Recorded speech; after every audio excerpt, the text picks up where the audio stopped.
안녕하세요. 정치대학 김윤선입니다. 어제 저녁 대선 후보 첫 TV 토론회가 열렸습니다. 경제 분야에 한정된 토론이었지만 후보들의 선명성이 여실히 드러났다라는 평가가 이어지고 있는데요. 그 하루 전이었죠.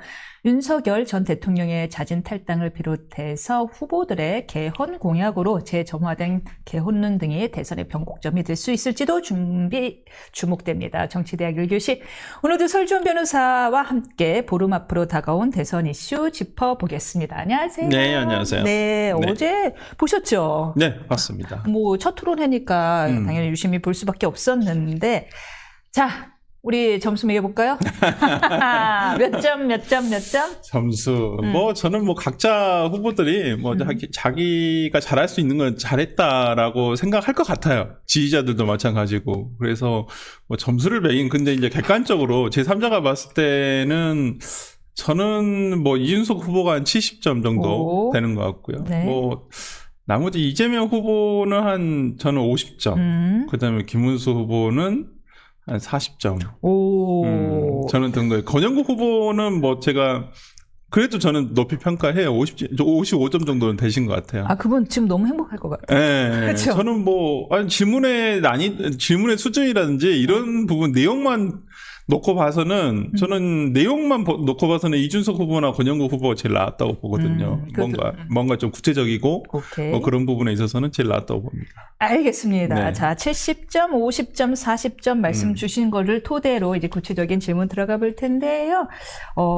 자, 이게 대체로 이제 그림이 이랬어요. 약간 이준석 후보는 이재명 후보를 약간 고민됐을 것 같다. 과연 김문수 후보를 공격할까? 이재명 후보를 공격할까? 이재명 후보를 선택했고요.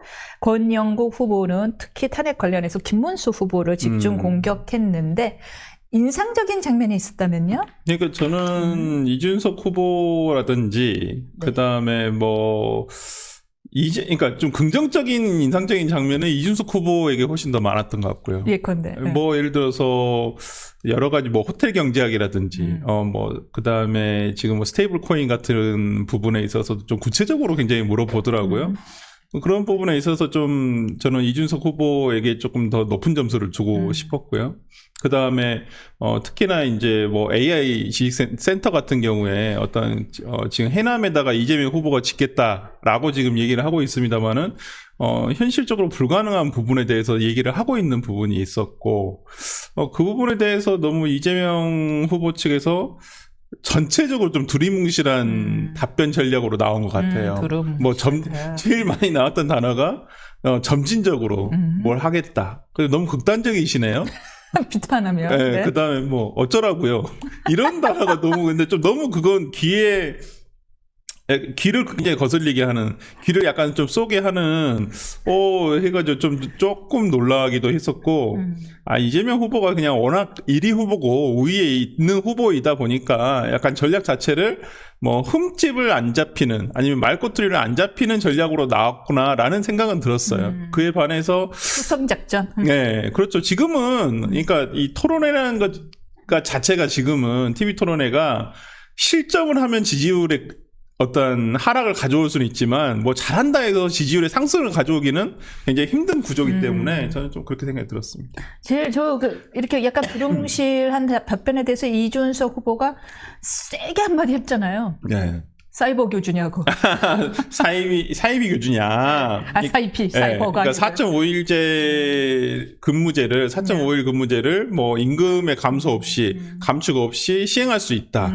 근데 이 부분과 관련해가지고 이제 우리가 지금 주 4일제로 넘어가는 그 중간 과도기적인 입장에서 주 4.5일제를 한번 시행을 해보자라고 하는 건데, 임금 부분이 가장 많이 걸려요. 그러니까 모든 근로자들이 4.5일제 하고 싶고, 주 4일제 하고 싶죠. 내 급여만 똑같다고 한다면. 아니면 내 급여가 더 늘어날 수 있다고 한다면 지금 외국 유럽이라든지 아니면 일본 같은 경우도 지금 시험적으로 도입을 하고 있거든요. 우리 국내에도 시험적으로 지금 도입을 하고 있는 이미 몇 년 전부터 도입을 하고 있는 중소기업들도 굉장히 많습니다. 그리고 이 주 4일제와 관련해 가지고 그 근로의 효율성 이런 부분에 있어서도 상당히 연구가 많이 되고 있는 건 사실이에요. 근데 항상 단점으로 이렇게 여겨지는 이유가 기업 입장에서 그러면 같은 급여를 주고 주 4일제를 운영한다? 이 부분을 어떻게 해결할 것이냐라는 부분이 있거든요. 그래서 근데 저는 이재명 후보가 얘기하듯이 주 4.5일제를 임금 감축 없이 시행할 수 있다라고 한다면 조금은 좀 구체적인 얘기가 나왔으면 이 급여 부분 어떻게 감축 부분을 그러면 기업이 온전히 그걸 떠안아야 되느냐 아니면 그걸 국가에서 어느 정도 보존해 줄 수 있는 부분이 있는 것이냐 이런 부분과 관련해가지고 좀 구체적인 얘기가 좀 나왔으면 좋겠다라고 생각을 했었는데 생각보다는 구체적인 얘기가 나오지 않았다는 부분은 조금 아쉬웠습니다. 그냥 다 할 수 있다라고 네. 하자. 그냥 점진적으로 하시겠다라고 아니면 연구를 좀 더 해보겠다. 근데 너무 그러면 이제까지 이재명 후보가 얘기했듯이 저는 일을 잘할 수 있습니다. 일 하나는 정말 똑부러지게 잘합니다라는 부분에 있어서 좀 매치되지 않은 부분은 좀 있었던 것 같아요. 그러게요. 게다가 후보로 확정된 지 사실상 확정된 것까지 포함하면 꽤 많은 시간이 있었잖아요. 분명히 정책 준비할 시간이 남들보다 몇십 배 있었는데 좀 그에 반해서 그거 우리가 기대한 거에 대비 좀 모호한 정책들이었던 것 네. 같습니다. 그렇다면 경제 분야를 주제로 한 토론회였으니까요. 이 경제 정책과 비전을 성공적으로 제시한 후보는 누구로 보이세요? 저는 개인적으로는 이준석 후보가 제일 그나마 그러니까 이준석 후보가 사람들의 어떤 지금 이런 경제 정책 관련한 어떤 토론을 말고도 나머지 10대 공약을 지금 각 후보, 김문수 후보, 그다음에 이재명 후보, 이준석 후보가 다 내놓은 게 있는데 그 10대 공약을 한번 쭉 봐보면요. 김문수 후보나 이재명 후보 같은 경우는 좀 구호에 그친 경우들이에요. 좀 약간은 붕 뜬 얘기, 허공에 붕 뜬 어떤 추상적인 단어를 나열해서 이건 잘하겠다 이런 식으로 돼 있어요. 근데 이준석 후보 같은 경우에는 제가 10대 공약을 봤더니 우리는 이렇게 할 거라서 이렇게 하겠다. 예를 들어서 그런 식으로 돼 있거든요. 한번 봐보시길 저는 비교를 한번 해서 유권자분들도 한번 봐봤으면 좋겠다라는 생각이 들어서 하나만 뽑아주신다면 그러니까 제가 이거 한번 예. 한번 봐보면 네. 저도 이것을 좀 이렇게 따로 한번 미리 또 리서치를 해보셨군요. 네, 해봤어요. 그래서 예. 봤더니 예를 들어서 이렇게 한번 봐볼게요. 그 지자체 그러니까 3번 그러니까 이준석 후보의 3번 공약인데 지자체의 법인세 자치권 부여로 지방 경쟁력 강화. 그러니까 구체적으로 하우가 들어가 있어요. 근데 하우, 이제 예를 어떻게? 들어서 한번 봐볼게요. 네. 이재명 후보가 3번 공약으로 돼 있는 게 가계 소상공인 활력 증진, 공정 경제 실현. 오케이. 어떻게? 근데 다 이거 좋죠. 가계와 소상공인 활력이 증진하고 그냥 공정 경제 실현하자. 좋은 말이죠. 그 다음에 한번 이거고 관련해가지고 관련한 걸로 보면 국민의힘 김문수 후보의 5번 공약이 있는데 중산층 자산 증시 기회의 나라, 중산층 확대, 소득 자산 증가시켜 생활 수준 향상. 어떻게요? 그건 한동훈 대표한테 물어봐야지. 이제. 한동훈 대표 정책이었으니까. 이제 20일에 합류한다고 하니까 이제 물어보겠죠. 이런 부분들이, 그러니까 저는 이렇게 10대 공약 이런 거 보면 그냥 구호의 나열이다라는 게 많은데, 그래도 저는 이준석 후보는 그래도 귀에 들어올 만한 것들은 좀 구체적으로 제시를 하고 있잖아요. 하우를 얘기를 하고 있는 부분이 있어서 저는 전체적인 지금 대선 구도에서 제가 이준석 후보를 지지하는 건 아닙니다만은 공개적으로 지지하는 건 아닙니다만은 정말 중앙이잖아요. 네, 이런 부분은 참 이준석 후보의 공약이 괜찮다라는 부분들이 있어요. 물론 조금 아닌 부분도 있어요. 저 개인적으로는 지금 최저임금제를 차등 적용하자 어저께도 대선 토론 과정에서 나왔습니다만은 좀 그 부분은 저는 좀 보완이 필요하다고 보거든요. 근데 이제 문제 제기는 했다라는 부분에서 필요는 하다고 보여요. 이준석 후보 그 얘기를 충분히 하고는 있는데 이 부분은 조금 더 논의가 많이 돼야 된다는 부분인데 좀 완결성은 좀 떨어져요. 제가 봤을 때는. 그러니까 좀 이 부분에 대해서는 찬반에 대한 논의가 훨씬 많을 거기 때문에 이 부분을 조금 하면 되는데 나머지 후보들에게서는 좀 이러한 구체적으로 찬반이 나뉠 만한 어떤 공약을 구체적으로 제시를 모르겠습니다. 했는데 제가 모를 수도 있으니까 워낙 공약을 많이 제시는 하시잖아요. 그러니까 어저께 같은 경우 이준석 후보가 이재명 후보에게 짚었듯이 제2 경찰학교 이것을 아산에다가도 하고 그다음에 전북에다도 이거 유치하겠다. 이게 중복 그 공약에 대한 논란이 있을 수 있다. 이건 또 바로 팩트 체크가 됐더라고요. 뭐 언론사에 보니까. 그래서 실제로 그런 게 있었던 건 사실이고. 그래서 이런 부분에 있어서 많은 공약들이 나오고 있는 건 사실일 거예요. 뭐 이재명 후보 뭐 선대위가 워낙 크다 보니까 나오고 있을 텐데 제가 뭐 다 습득을 못해서 그럴 수도 있습니다만 언론에 나온 제시되고 있는 어떤 10대 공약이라든지 이런 부분에 있어서는 눈에 띄는 건 저는 이준석 후보가 가장 눈에 띄는 건 사실인 겁니다. 저는 개인적으로 우리 설 변호사의 논평을 듣고 있으면 설 변호사님 그 여론조사 전화 오면 받으세요? 아니 저 온 적이 없어요. 언제 겪는 게 아니라 스팸을 걸고 그냥 거부한 거죠. 안 할 수는 없어요. 아니 몇 번 가끔 한 1년에 한두 번 정도는 받긴 받아요. 아니 설 변호사님 같은 분이 받아야지. 나는 정말 찐 중도층이요, 찐 무당층이요 하고서는 그 제대로 된 왜곡되지 않은 중도층 무당층의 민심이 반영될 텐데 다 가짜 중도가 왜냐면 저도 제가 중도라고 생각하거든요. 아니 근데 이게 뭐 모르겠습니다. 그러니까 이제 좀 봐주세요. 네, 알겠습니다. 김문수 후보가 5.18 묘지에 가서 눈물을 흘린 게 화제가 됐어요. 오. 그러니까 김문수 후보는 국가 그 민주화 운동 관련한 유공자시잖아요, 스스로가. 네. 그렇기 때문에 좀 각별한, 그리고 이제 그 과거의 징역을 사시면서도 광주교도소에 수감돼 있는 상황에서 뭐 이러한 관련한, 그리고 특히나 박관현 열사와의 뭐 같은 방, 그 수감 장소가 같은 방이었다라는 부분, 이런 부분 등을 부각을 시키시면서 뭐 저는 김문수 후보가 민주화 운동에 대해서 얘기하는 부분에 대해서는 누구도 뭐 이의 제기를 할 수는 없을 거다 생각은 들어요.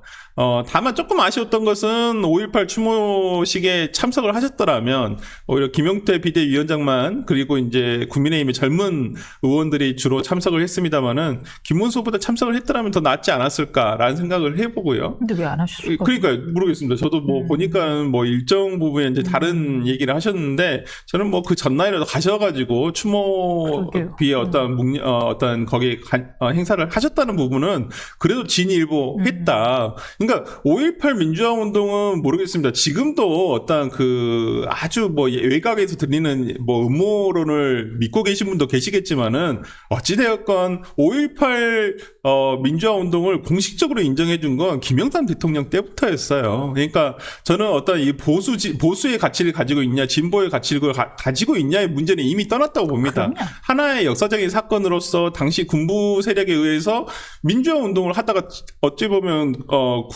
국가 공권력에 의해서 정말 참담한 피해를 보신 건 사실이거든요. 그렇기 때문에 이제는 이거에 대해서 우리가 뭐 진영에 따라서, 이념에 따라서 이 부분을 달리 봐야 된다. 저는 그렇게 생각하지는 않고요. 어쨌든 국가 공권력의 행사가 정말 잘못된 행사가 됐었을 때 어떤 피해가 오는 것이고, 그걸 회복하기 위해서 정말 아직도 그 끝난 지가 40년, 50년이 흘러감에도 불구하고 그 유가족들이라든지 당시 상처를 입었던 분들은 여전히 그 상처를 아물지 못하고 있다라는 부분도 있거든요. 그러니까 이러한 것들이 하나의 우리나라 그러니까 현대사에 있어서 하나의 큰 사건으로 인식을 하고 어떤 그 부분에 있어서 우리가 교훈적으로 받아들여야 될 건 받아들여야 될 것이라고 생각을 하고요. 이제는 더 이상 뭐 여기와 관련한 어떤 잡음이 들려서는 안 된다. 그리고 보수 진영에서도 가끔 뭐 5.18 민주화 운동을 가지고 편매를 하거나 뭐 이러신 분들 계신데 이제는 그럴 필요가 없다라고 저는 보여요. 네.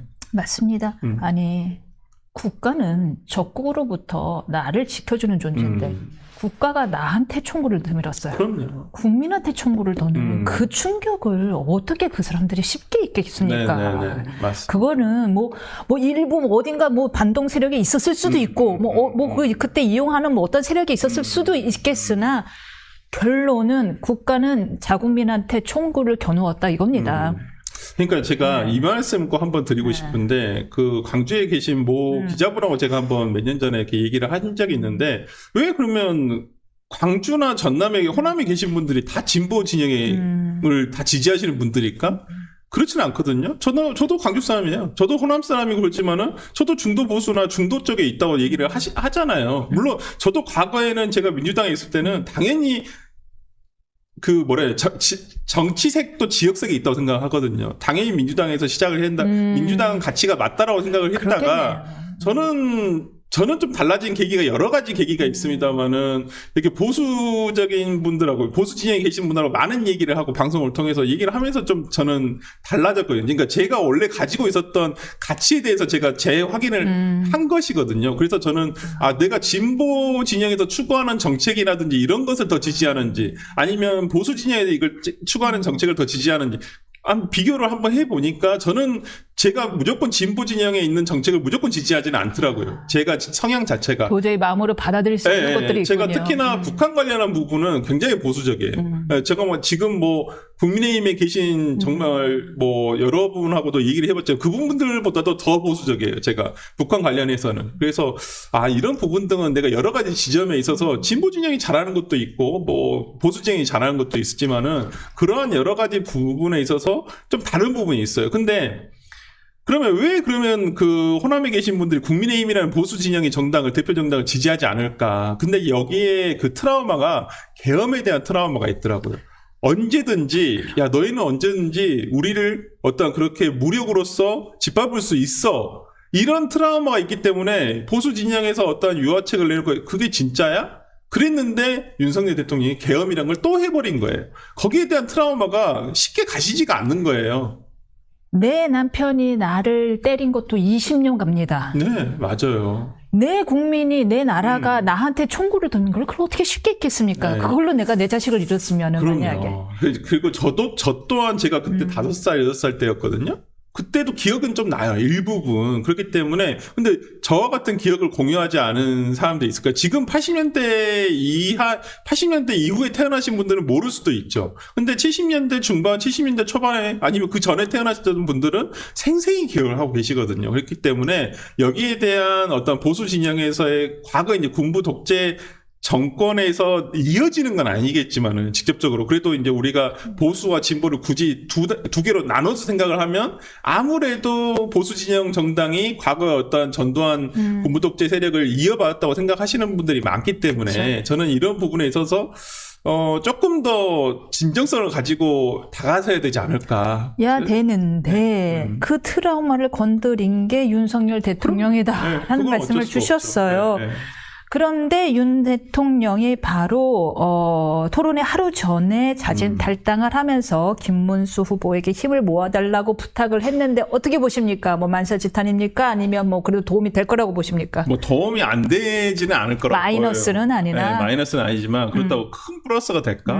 곱하기까지는 안 될 것 같아요. 곱하기 몇이 돼야 되는데 이 곱하기 0이 되면 그대로인데 0이 돼버리는데 싫은데? 플러스 그렇게 큰 점수는 아니라고 보고요. 왜 그러냐면 이걸 가지고 일주일 동안 또 시간 낭비를 해버린 거예요. 당 내에서 이걸 탈당을 하냐 출당을 시키냐 아니면 알아서 해라 이런 그냥 왈가왈부 한다고 또 이 소중한 며칠을 또 보내버린 거예요. 시간 많아요. 네, 안 그래도 후보 선출이 늦어지고 후보가 확정되는 과정에서도 잡음이 많아가지고 정말 보수 진영 내의 유권자들마저도 실망을 많이 시켰는데 이것 가지고도 지금 맨날 며칠을 얘기를 했었잖아요. 김용태 의원이 전화를 드리겠다, 찾아가겠다. 그런데 이제는 또 그런 문제가 아무 문제 아니다. 이런 식으로 하다가 결국에는 지난주 목요일 날, 그러니까 금요일 날 아침에 이제 탈당을 하신 건데 조금 더 일렀으면 어땠을까라는 생각이 들고 이게 하나의 큰 모멘텀은 안 되겠지만은 어찌됐든 간에 윤석열 대통령 탈당 이후에는 당에서 어떤 한동훈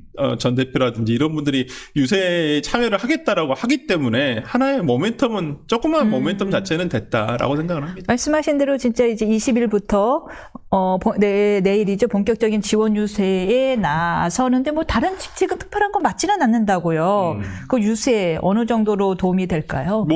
그래도 이번 전당대회 후보 결정 과정에서 전당대회를 통했을 때 2위 후보였어요. 그것도 43% 전체적으로 보면 한 43%의 득표를 가진 후보이기 때문에 한동훈 전 대표가 어떤 팬덤을 가지고 있다라는 것은 누구도 부인하지 못하잖아요. 특히나 보수 진영 내에서는 유일한 팬덤을 가지고 있는 정치인이라고 할 수 있거든요. 그런 면에서라면 또 한동훈 후보가 이렇게 움직여 줌으로써 자기 정치한다는 얘기도 들을 수는 있겠지만 어쨌든 김문수 후보에게 도움이 되리라고는 저는 봅니다. 아무래도 한동훈 전 대표의 지지자들 중에서는 지난 경선이 마치고 난 다음에는 투표를 포기하겠다고 하신 분들이 굉장히 많았거든요.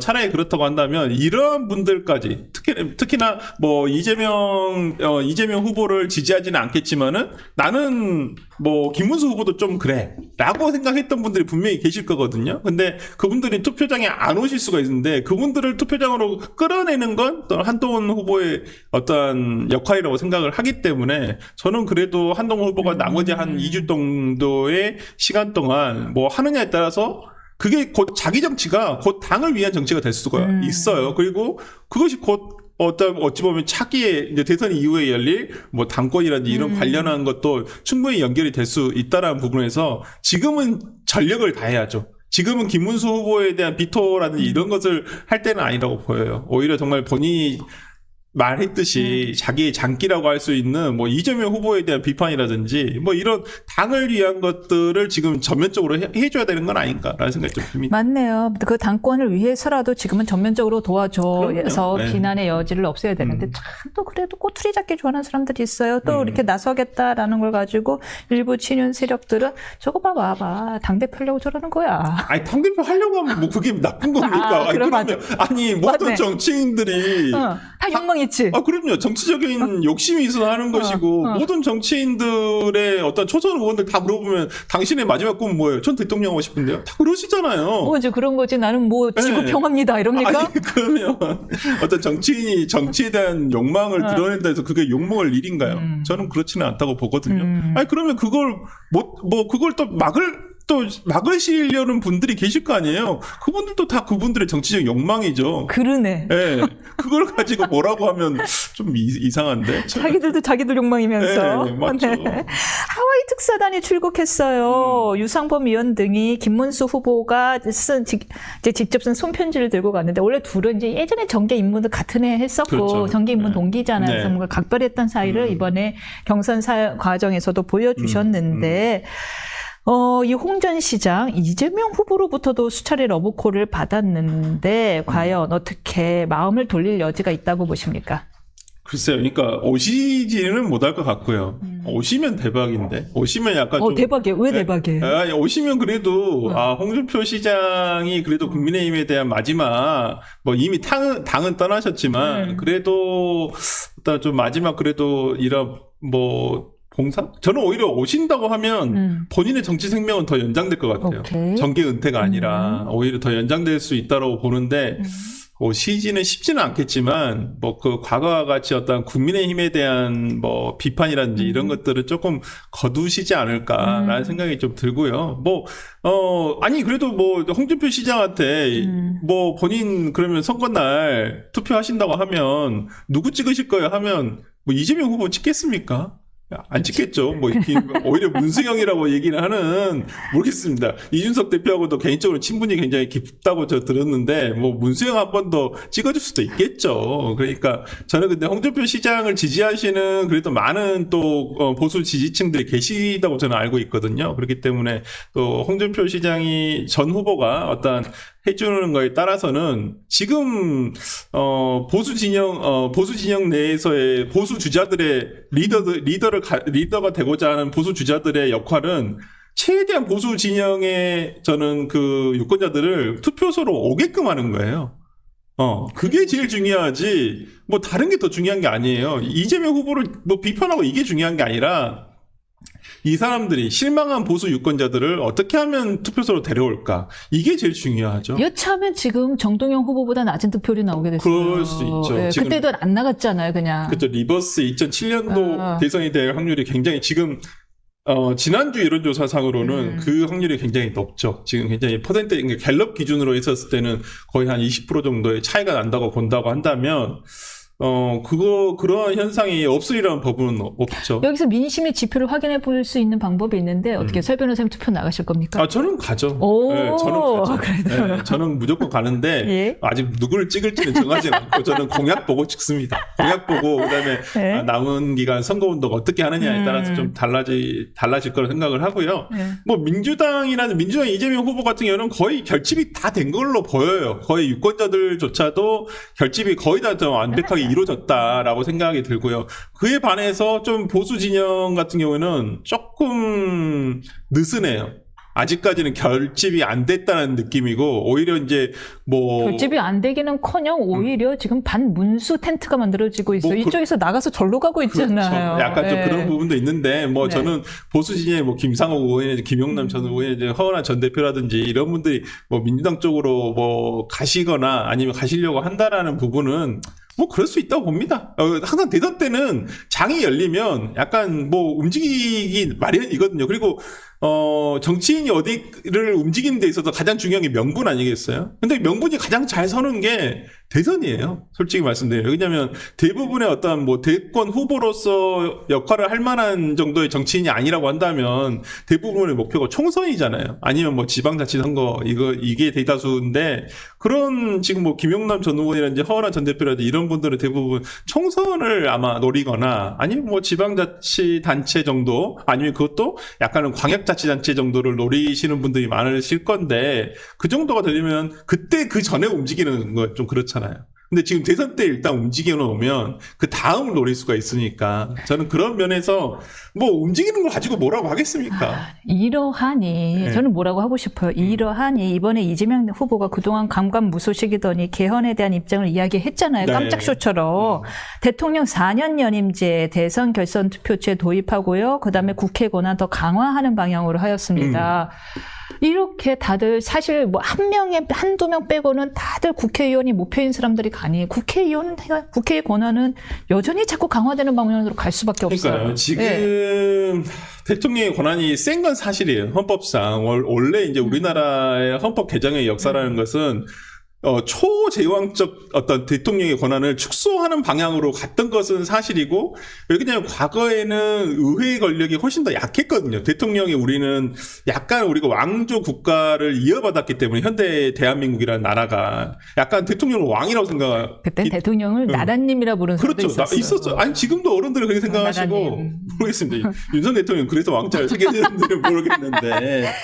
하여튼 뭐 그런 씁쓸한 기억이 있습니다만은 하여튼 뭐 그런 부분에 있어서 이 권한을 굉장히 축소시켜온 개헌의 역사라고 생각을 하는데 그에 반해서 의회는 굉장히 약했거든요. 그리고 의회가 이렇게 양당제가 견고하게 있었던 적은 별로 없었어요. 그전에는 3당 내지 4당 체제로 보통은 3당 체제로 이렇게 운영이 됐던 게 사실이었는데 지금은 오히려 양당제가 격화가 되고 한쪽 당에 너무 많은 의석수가 쏠리면서 의회 권한을 최대한 행사를 해버렸죠. 근데 그 행사를 하는 것까지는 좋아요. 뭐 있는 권한이니까 행사할 수 있겠죠. 근데 이것이 위헌까지는 아니어도 부적절하다는 거에 대해서는 상당히 많은 분들이 공감을 하고 계시거든요. 근데 오히려 지금은 오히려 위헌적인 이 선까지도 넘어가려고 하는 부분이 있어서 굉장히 우려가 깊은 거죠. 근데 이걸 막아주던 게 그나마 대통령의 거부권이었는데 이것마저도 지금 이제 무력화될 확률이 굉장히 높아지다 보니까 걱정이 안 될 수가 없는 거죠. 그래서 의회의 권한을 저는 좀 축소시킬 필요도 있다. 근데 지금 의회의 권한을 계속 강화시키고 있거든요. 감사원도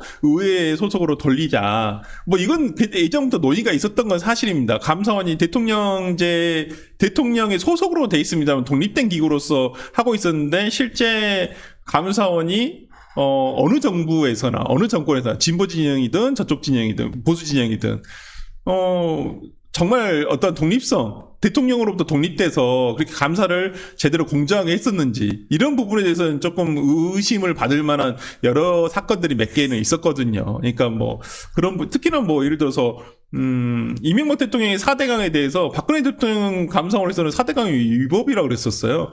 어떤 부적절한 사업이었다라고 해서 굉장히 그걸 다시 한번 뒤집어 봤었거든요. 그렇기 때문에 저는 그러한 부분에 있어서 감사원을 의회로 돌린 것까지는 좋다고 봅니다. 그건 뭐 기존에 논의가 있었던 건 분명한데 검찰의 영장 청구권을 독점적인 영장 청구권을 없애겠다 이런 부분이라든지 나머지 부분에 대해서는 조금 더 논의가 돼야 되지 않을까. 이게 과연 여야 모두의 합의로 과연 통과될 수 있는 개헌 아닌가라는 생각은 좀 들고요. 개헌에 대한 의지가 있는지도 약간은 의심은 좀 들어요. 그래요. 네, 그래요. 저는 하나의 뭐 이제까지 대선 후보 중에서 개헌에 대해서 얘기하지 않은 부분은 없었거든요. 근데 어저께 이재명 후보가 얘기한 것은 아마 토론회를 앞두고 하나의 저는 미리 준비된 카드였다라고 생각이 들었고요.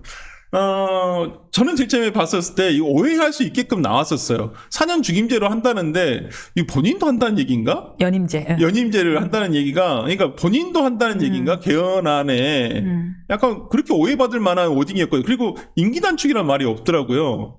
임기 단축이 없는데 어떻게 내년 최대한 빠르면 내년 지방선거 아니면 그 다음 총선에서 이걸 같이 하자라고 하지? 라는 생각이 좀 들었거든요. 그래서 본인에 대한 임기 단축 내용이 전혀 없다라는 부분에 있어서는 조금 그 진정성이 조금 의심받을 만하겠다라는 생각이 좀 들더라고요. 그렇게 극단적으로 말씀하지 마세요.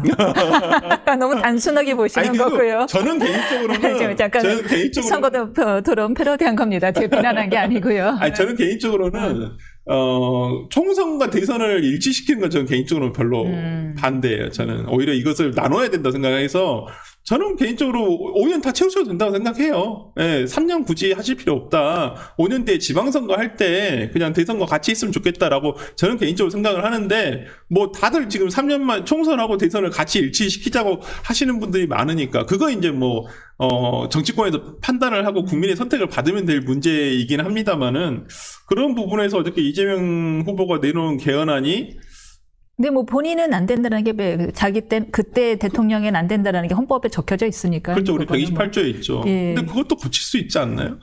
그렇군요. 뭐든 한다. 아니, 고칠 수 있니? 그렇군요. 네. 그러면 김문수 후보가 그래 임기 3년 단축하고 이번에는 그다음에 4년 연임제 하지 말고 중임제 이제 뭐 그게 이제 트럼프 대통령이 중임제의 케이스인 거죠. 그렇죠. 연임은 아니고 네. 한 번 퐁당해도 한 번 네. 더 할 수 있는 거. 네. 4년 중임제 개헌을 역제안하면서 개헌 협약을 체결하자 그랬는데 체결할까요?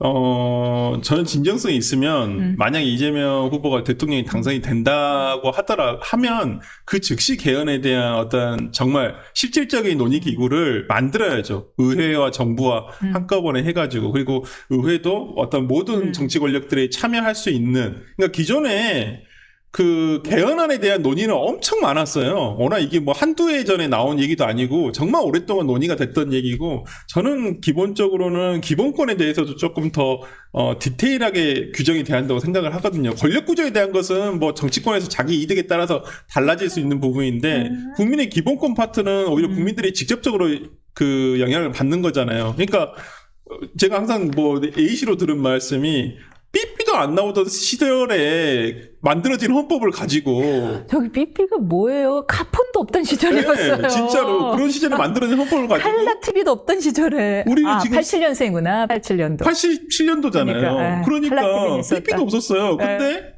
지금 우리가 스마트폰이라든지 AI가 지금 지배를 하고 있는 시절의 헌법이라고 한다면 정말 그 무수히 많이 비어있는 공간들이 많이 있을 거라 생각하기 때문에 저는 좀 기본권에 대한 논의도 조금 충분하게 좀 얘기가 됐으면 좋겠다. 그거 진짜 중요한 얘기입니다. 네. 알겠습니다. 여기까지 듣겠습니다. 감사합니다.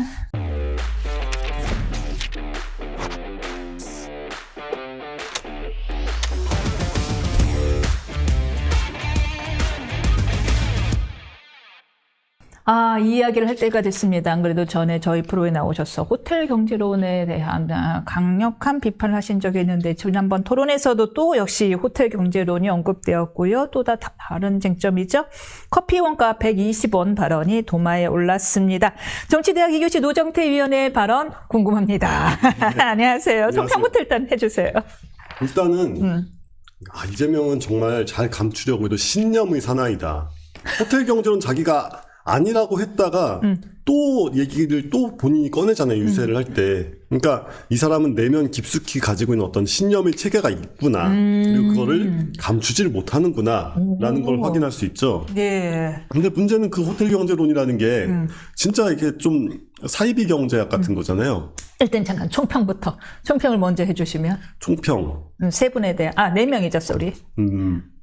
일단 김문수 후보는 예상대로지만 아쉬웠다.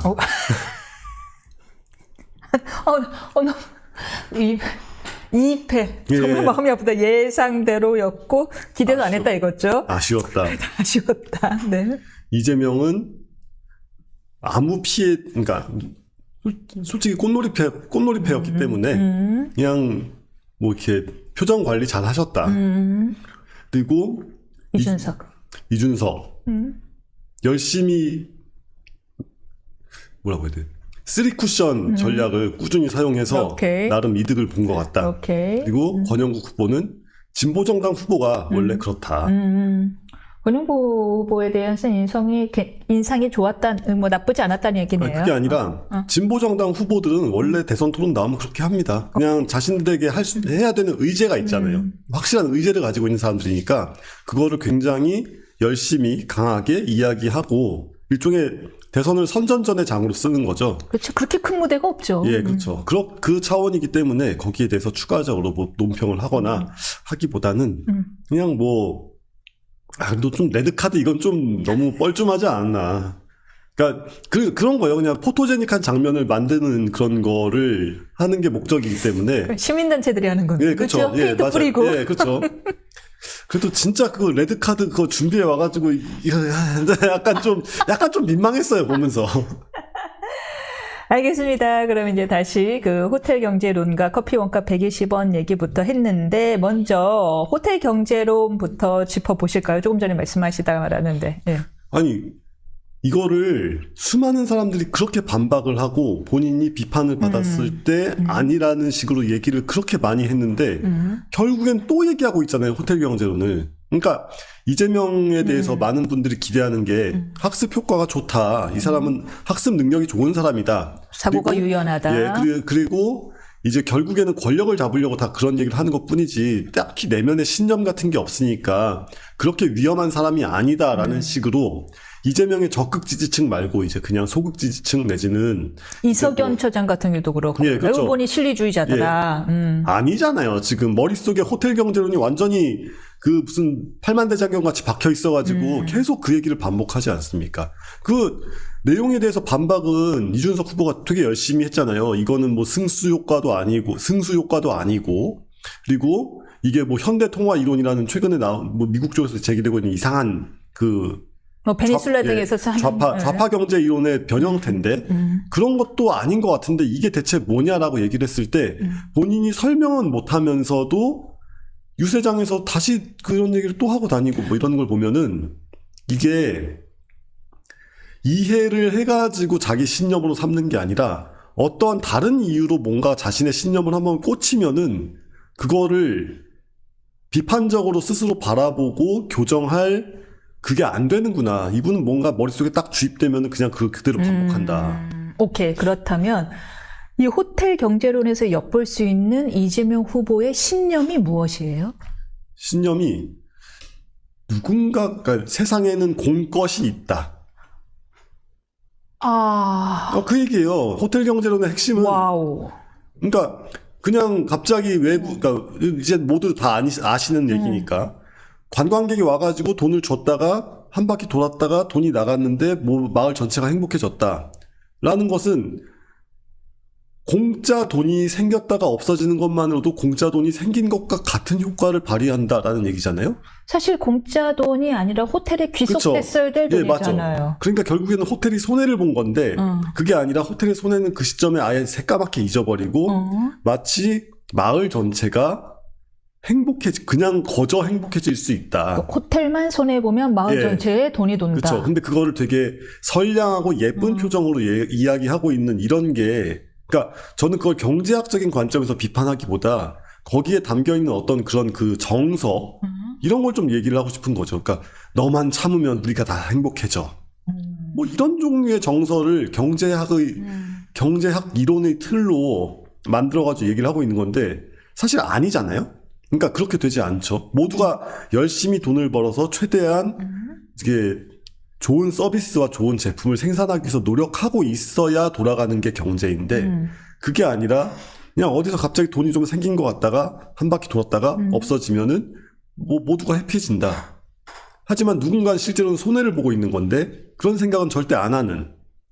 그러니까 이게 경제학이라는 게 존재하지 않았던 시절의 사고방식이고 그리고 이 공동체라는 명목을 공동체라는 이름 하에 특정인에게 암암리의 불이익을 강요하는 것이 아무렇지 않은 사람들에게는 이게 별로 거부감이 없을 수 있겠다라는 생각이 들어요.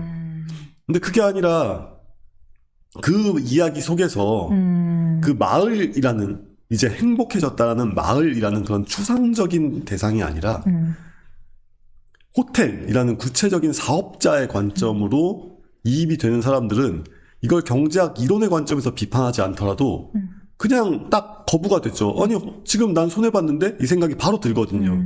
그러니까 이 주제를 딱 말하자면 이제 수능 풀듯이 해가지고 딱 냈을 때 이 지문을 뭐 경제학적 관점이 아니라 그냥 본능적으로 찍었을 때 이건 잘못됐다 잘됐다를 찍을 수 있는가, 이게 말하자면 그 사람의 경제 지능이라기보다는 경제 감성, 경제를 바라보는 감성을 나타내는 굉장히 중요한 바로미터라고 생각합니다. 그런 면에서 이재명 후보가 어쨌건 대선 후보로서 이 사회의 어떤 그런 전반적인 방향성을 제시를 해주고 우리 사회가 어떤 상황에 있는지를 보여준다라는 측면에서 큰 역할을 하고 계신다. 굉장히 큰 오류가 있는 거예요. 물론 뭐 내가 간단하게 설명한 것이다라고 이야기를 하고 지금 저희의 비판을 극단적이다라고 비판하실 수도 있겠지만 돈이 안 들 수도 있어요. 그렇죠. 그 중에 한 명이 그냥 저축할 수도 있는 거예요. 딱 먹어버리면 끝나는 거잖아요. 예, 그럼 그러니까 돈이 안 도는 거예요, 전혀. 그게 이제 승수 효과가 어떻게 말이 되냐, 어떻게 돈이 100%가 계속 똑같이 돌 수가 있냐, 그 얘기를 하는 거잖아요. 네. 예, 그 얘기입니다. 그러니까 이거를 경제적 지식의 관점에서 비판하기 시작하면은 모든 게 다 틀렸기 때문에 얘기가 한도 끝도 없고 비판하는 사람들끼리 서로 맞네 틀리네 막 이러면서 싸움이 난단 말이에요. 감성의 문제로 일단 접근을 해야 됩니다. 그러니까 마을의 행복을 위해서 호텔이 손해를 봐도 되냐, 호텔이 부당한 손해를 봐도 되냐. 아니요, 호텔은 그간 돈을 많이 벌었으니까 예. 라고 한다면. 그러니까요. 그런 식의 관점으로 접근 가능한 게 바로 120원 발언 같은 거 아니겠어요? 아, 좋습니다. 그럼 120발언을 가볼 텐데, 커피 원가 120원 발언. 우선 팩트부터 한번 짚어주시겠어요? 이게 왜 문제가 된 거죠? 이게 예전에 성남시장 때 거기 계곡에서 이제 그 노점상이라고 해야 되나요? 뭐라고 하죠? 불법 노점상들이죠. 예. 그분들이 이제 그분들한테 닭백숙 팔지 말고 커피는 원가 120원밖에 안 하니까 이거 8,000원, 9,000원에 팔아라. 그러면은 여기 동네 모양새도 보기 좋아지고 얼마나 좋냐, 뭐 이런 식으로 얘기를 한 거잖아요. 그래서 노점 철거에 본인이 일조했다. 예. 근데 여기서 생각을 해봐야 될 게, 노점이 불법이라는 걸 전제한다면 그런 식의 어드바이스를 하면 안 되죠. 아니 거기서 장사하지 말라고 사람 쫓아내면서 그럼 커피 장사는 해도 됩니까? 그건 뭐 말이 안 되는 얘기잖아요. 그리고 이제 노점이 불법이 아니라고 가정했을 때를 생각을 해보면 이거야말로 약간 좀 관치경제식 사고방식 아닌가요? 그러니까 자유시장 경제라는 거는 개별적인 경제활동의 행위 주체가 이게 나한테 얼마나 이익이 될지, 이게 나한테 최선일지 아닐지를 스스로 판단하고 결정해서 그 책임을 지는 거, 여기까지가 자유시장 경제의 프로세스란 말이에요. 그 사람들이 백숙을 팔고 있으면 그 사람들이 볼 때는 백숙을 파는 게 최선이니까 백숙을 팔고 있는 겁니다. 그거를 그래서 어렸을 때 힘들었다고 하지만 어쨌건 사법시험 붙어가지고 변호사 돼가지고 그렇게 승승장구하게 잘 나가고 있는 분이 이 장사 하지 말고 저 장사해, 뭐 이러는 거잖아요. 그 옛날에 그 민주당 지지자들 진보 쪽에서 많이 비웃었던 것처럼 이명박 전 대통령이 이제 막 인터넷에서 그 인터넷 쇼핑몰이 너무 값이 싸가지고 소상공인이 힘들어요 뭐 이러니까 그러면 너도 인터넷에서 물건 사서 팔면 되잖아 뭐 이런 식으로 얘기를 했었던, 그거 가지고 엄청 비웃었는데 마찬가지입니다. 그러니까 아니 자기가 뭘 알아요? 본인이 노점상의 그 심정을 압니까? 노점상 철거하러 온 사람이 뭐 그런 식의 주제 넘는 이야기를 하는 것 자체가 국민이 얼마나 열심히 치열하게 먹고 살기 위해 노력하고 있는지에 대한 인식이 있으면 애초에 나올 수가 없는 발언이다. 그러니까 지금 경제학적 얘기는 좀 더 하게 되겠으니까 나중으로 제껴두고 일단은 그 관 내지는 뭐 이렇게 선출직 공직자로서의 마인드를 얘기를 하면 기본적으로 전체주의적이다. 아, 그렇죠. 그렇게 함부로 얘기할 게 아니죠. 이거 해라 저거 해라 하면서 국민의 선택권을 자유한 것이 아니다. 물론 시장이면 도지사면 대통령이면 이런 식으로 장사를 하는 것을 막아야 된다라고 포괄적으로 얘기를 할 수는 있고 그렇게 제재를 할 수 있습니다. 근데 그거랑 이 장사 해봐 저 장사 해봐 이러면서 쉽게 한두 마디 막 던지는 거는 전혀 다른 얘기죠. 오케이. 그 다음에 경제적인 문제에서는요. 그게 커피라는 게 우리가 커피 원두를 씹어 먹는 것도 아닌데 아니 120원 그 얘기잖아요. 원두 값이 120원이라고 커피 한 잔에. 처음에는 워딩 자체는 커피 원가가 120원입니다라고 근데 했어요. 이제 네. 우리가 이제 선의로 해석을 해주면 네. 이게 커피 원두가 120원이란 얘기인데 네. 그거 뭐 볶고 커피를 로스팅하고 뭐 하고 하면은 최종적으로 나오는 거는 지금 얘기 이제 그 이재명 후보 덕분에 수많은 카페 사장님들이 자신의 원가 비율을 막 얘기를 하기 시작했는데 결과적으로 이윤율이 기껏해야 뭐 10%, 20%, 10% 뭐 이게 아무튼 박리담의 사업이에요. 커피라는 게 특히 이제 저가 커피로 가면 갈수록 그러다 보니까 이 경제에 대해서 완전히 무지한 상태로 흔히 그냥 남의 뭐 감나라 배나라 숟가락 뭐 이렇게 이런 종류의 사고방식이 적나라하게 노출된 경우라고 할 수밖에 없죠. 제가 좀 위험성을 느꼈던 건 뭐냐 하면은 이분이 원재료가와 원가를 구별 못하는구나예요. 이제 120원은 커피 원두가, 원재료가를 의미한 거죠. 듣더니 이제 그걸 의식한 듯이 이번 토론에는 원재료가라고 얘기를 하더라고요. 근데 이게 우리나라 이쪽을 지지하는 사람들이 흔히들 하는 실수인데 이게 제 어렸을 때 사고방식이거든요. 그렇죠. 아주 어렸을 때 저 이제 엄마랑 같이 분식집을 간 다음에 라면을 그때 2,000원에 파는데 너무 비싸다 엄마 이거 라면 500원짜리 바꿔서 어떻게 2,000원에 팔았더니 엄마가 오히려 우리 엄마가 이제 직장 생활을 하셨기 때문에 오히려 더 잘하시는 거죠. 그러면은 여기 가스불은 누가 공짜로 주고 예. 여기 임대료는 누가 공짜로 주고 전기세는 누가 공짜로 주니? 직원 월급은 누가 공짜로다? 그것도 다 비용인 거야. 이 사람들도 그 돈은 벌어야지. 나 그때 약간 충격이었거든요. 내가 알지 못하는 비용들이 세상에는 계속 나가는구나. 근데 이 원가 120원 발언에서, 물론 그때 거기는 이제 등산로 입구에 있는 거기 때문에 아마 임대료도 안 나가고 그렇죠. 본인들이 직접 장사하기 때문에 따로 인건비도 안 나가고 아마 원두가가 가장 큰 원가 중에 하나였을 거예요. 원재료가가. 뭐 그랬을지는 모르겠지만 이분들은 이쪽에 있는 분들은 사업이나 기업을 안 해봐서 그냥 사업을 할 때 어떤 리스크가 들어가고 어떤 비용이 들어가고 어떤 고정인 비용이 들어가고에 대한 인식이 없구나. 야 120원짜리 갖고 와갖고는 왜 4,000원, 5,000원, 8,000원에 팔아. 이런 인식이구나. 거기에 수없이 들어가는 고정 비용과 그다음 사람을 고용하면서 드는 산재보험, 뭔가 리스크들에 대한 인식이 아예 없고 노동자가 일을 했으면 노동자한테 더 많이 줘야지.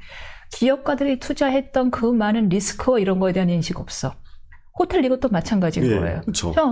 돌면 모두가 행복한 거잖아. 호텔이 져야 되는 리스크에 대한 인식은 없어. 그러니까 이게 경제관념에서 다층적 사고를 하기가 좀 힘든가? 그냥 입맛에 맞는 말만 하면 그만인 거고 다층적 사고 그 이후에 벌어질 후폭풍에 대한 사고까지는 하기가 힘든가 하는 생각을 하게 됐어요. 그러니까 특히 비용에서 결국엔 가장 무서운 게 인건비잖아요. 근데 인건비 차원에 대해서 이런 거죠. 그러니까 백숙을 팔면 백숙만 먹는 사람도 뭐 없진 않겠지만 대체로는 이제 술도 한 잔씩 두 잔씩 하게 될 거 아니에요. 이제 그게 보기 싫은 거죠. 이 사람 너희들의 이제 이재명 후보의 입장은 이걸 거예요. 아니 내가 그렇다고 이 사람들 생계권을 막 다 빼앗고 장사하지만까지는 못하겠고 너무 배기 싫으니 앞에서 그렇게 장소 차지하고 있는 거 보기 싫으니 차라리 이윤 많이 남는 커피 장사하시면 어떻겠습니까? 라고 돌림으로써 그 입구를 좀 깨끗하게 해줬다. 그것이 나의 치적이었다가 그분의 발언의 아마 전체 의도였을 거예요. 근데 솔직히 그렇게 고운 말 했다는 것도 나중에 나온 얘기고 다 철거했다고 자랑했잖아요 원래는. 근데 그러면 그냥 그 단호한 태도를 유지를 하면 되는 거지. 그거를 말을 그런 식으로 또 나중에 미담으로 어떻게 포장을 하려다가 지금 동티가 난 건데 그 자체가 굉장히 좋지 않은 태도다 이렇게 얘기를 할 수 있습니다. 그러니까 커피 원가 120원 발언이 보여주고 있는 바가 결정적으로 이제 다른 이재명 후보가 토론에서 보여줬던 다른 거랑 연결되는 건데 인건비, 노동자의 임금 그 두 가지가 같은 거잖아요. 같은 비용이고 다만 이제 관점을 노동계의 눈으로 보면은 이제 올라가야 될 임금이 되는 거고 사용자의 눈으로 보면은 줄여야 될 인건비가 되는 거죠. 근데 여기서 인건비라는 개념 자체가 애초에 머릿속에 없다 보니까 특히 사장이 한 벌면 다 자기 게 아니라 그 회계할 때 자신 인건비를 빼고 나서 이윤을 계산해야 되는 거잖아요. 네. 근데 지금 많은 자영업자들이 자기 임금 가져가는 것도 힘들어져 허덕허덕 하고 있는 이런 상황에서 무턱대고 뭐 최저임금은 무조건 올라가야 되고 심지어 이제 그 4.5일제 그 이준석 후보가 지금 양쪽을 다 깠잖아요. 4.5일제를 하겠다고 하는데 임금이 인하가 없이 그냥 임금을 유지하면서 4.5일제 하면 그 비용은 누가 되죠? 라고 물어보니까 뭐라고 이렇게 너무 극단적으로 말씀하시네요. 이러면서 그러면은 아무 비용도 대책도 없이 일단 4.5일제 하겠다는 말씀 잘 들었습니다. 이렇게 얘기를 하고 넘어갔는데 그렇게 말할 수밖에 없죠. 그러니까 지금 저희가 하는 얘기가 무조건 사용자 입장에서만 얘기를 하는 게 아니라 대한민국 국민의 절반까지는 아니어도 한 30%, 40%가 자영업자인데 이분들은 자기 스스로를 고용하고 있는 입장이고 이분들에게 인건비라는 건 생존이 왔다 갔다 하는 문제인데 그것을 어떤 한쪽의 입장에서만 무조건 임금은 올라가야 돼. 그런데 네 이익은 손해를 봐도 뭐 어쩔 수 없지. 라고 얘기하는 게 과연 국민 전체를 대표하는 대통령으로서의 말이 되는 태도인가? 뭐 이렇게 묻지 않을 수가 없는 겁니다. 민주당 허위사실 공표죄 고발 이야기 해볼까요? 김용태 국민의힘 비대위원장이 이거 커피가 너무 비싸다라고 표현을 했다라고 하자 우리 나 비싸다는 표현 한 적 없다라고 하면서 허위사실 공표죄로 민주당이 고발을 했습니다. 예. 자, 이거 어떻게 보세요? 이 부분은요? 그러니까 우리 지금 대선 토론 얘기하고 있잖아요. 대선 토론이야말로 허위 사실을 절대 공표하면 안 되는 곳이라는 게 이제 확실해지지 않았습니까? 표현의 자유 얘기를 많이들 하는데 표현의 자유라는 게 이제 어떤 표현을 했을 때 그걸 국가가 처벌하지 않겠다는 것 뿐이고 그 발언이라는 게 나왔던 장소나 맥락이 이게 공적인 의미가 강하면 강할수록 표현의 자유는 줄어들거나 제약될 수밖에 없단 말이에요. 단적인 예로 뭐 아티스트다. 뭐 미국에 논란을 많이 불러일으키는 뭐 카니에 웨스트, 뭐 이런 힙합 가수. 막 이런 사람들 막 별 얘기를 다 한단 말이에요. 막 정말 일부러 도발적인 얘기를 막 던지는데 그런 사람이 개인적으로는 손해를 봅니다. 뭐 광고도 끊기고 막 협찬도 끊기고 막 그래요. 그런데 그럼에도 불구하고 그거를 국가가 법으로는 처벌하지 않는다. 이게 표현의 자유고요. 근데 우리가 국회에서 증인으로 뭘 얘기를 하거나 법정에서 증인으로 얘기를 하거나 국회에서 이제 막 불러가지고 이제 선서를 해가지고 발언을 하거나 이럴 때는 거짓말을 하면 처벌을 받죠. 그렇죠. 결과에 영향을 미치니까. 예, 그렇죠. 근데 사실 대선 토론이라는 게 국민들 앞에서 저 이런 사람이에요. 저 이런 공약을 가지고 있어요. 그러니까 저를 믿어주세요. 라고 얘기하는 거잖아요. 그럼 투표 결과에 영향을 미칠 수 있는 사람. 이거는 대국민 증언의 프로세스라고 봐야 됩니다. 그러니까 대선 토론에서 대선 토론이 아니라 그 경기도지사 아무튼 TV 토론에서도 거짓말을 하셨었던 그런 분이 그래가지고 지금 허위사실 공표죄를 없애겠다고 하시는 분이 자기가 없애겠다는 허위사실 공표죄로 남을 그것도 이거는 뭐 그냥 코멘트잖아요. 해석이자 코멘트. 이재명은 2심에서 무죄를 줬던 그 논리를 적용을 한다면 김용태 비대위원장의 발언에 적용을 해줘야 되는 거죠. 민주당의 방어 논리는 그거던데요. 그거 아까 이재명 후보도 똑같은 얘기예요. 그게 바로 하나만 알고 둘은 모른다는 겁니다. 그리고 시작을 한 후 자신이 민주당에서 없애겠다는 건 1항. 피고인의 당선을 목적으로 피고인의 행위에 대해서 허위 사실을 얘기한 거에서 피고인의 행위라는 부분이 모함으로 없애겠다는 거고 김용태 비대위원장이 한 거는 2항 낙선을 목적으로 이거는 별다른 게 없다. 허위 사실을 유포한 사람이다. 2항이기 때문에 우리는 없애겠다고 한 적 없다. 우리가 없애겠다고 한 1항이다. 그러니까 나는 거짓말로 선거운동을 하겠다. 그런데 너희들은 100% 사실에 입각한 이야기가 아니라고 내가 트집을 잡으면 감옥 갈 준비를 해라. 뭐 이런 소리를 하고 있는 건데. 남을 공격할 때는 허위 사실 절대 하면 안 되고 나는 내가 내 업적을 얘기할 때는 다 뻥쳐도 되고. 그러니까요. 이게 무슨 말도 안 되는 얘기를 하는 거죠. 그러니까 그래서 결국에는 발언이라는 게 그렇게 일일이 진위를 판단할 수가 없으니까 어떤 장소에서 어떤 맥락으로 얘기하냐가 더 중요한 건데 거기서 TV 토론만큼 중요한 자리가 어디 있냐는 거죠. 근데 국회에서 언제나 늘 뭐 지금은 비대위원장이지만 뭐 대변인이 됐건 뭐가 됐건 그런 사람들이 계속 코멘트를 생산하고 있지 않습니까? 그런 거를 다 하나하나 일일이 허위사실 공표죄로 막 고소고발전을 벌인다는 건 좀 저도 동의하기 힘들고 그런 건 좀 완화돼야 된다고 생각을 해요. 하지만 오히려 반대로 TV 토론에서 공직자 후보들이 얘기할 때는 훨씬 더 엄격하거나 아니면은 그 앞에 선서를 하는 프로세스를 선관위에서 요구를 해야 된다고 봅니다. 그거 좋은 생각이에요. 예. 너무 맞죠. 거짓말 못하게 선서.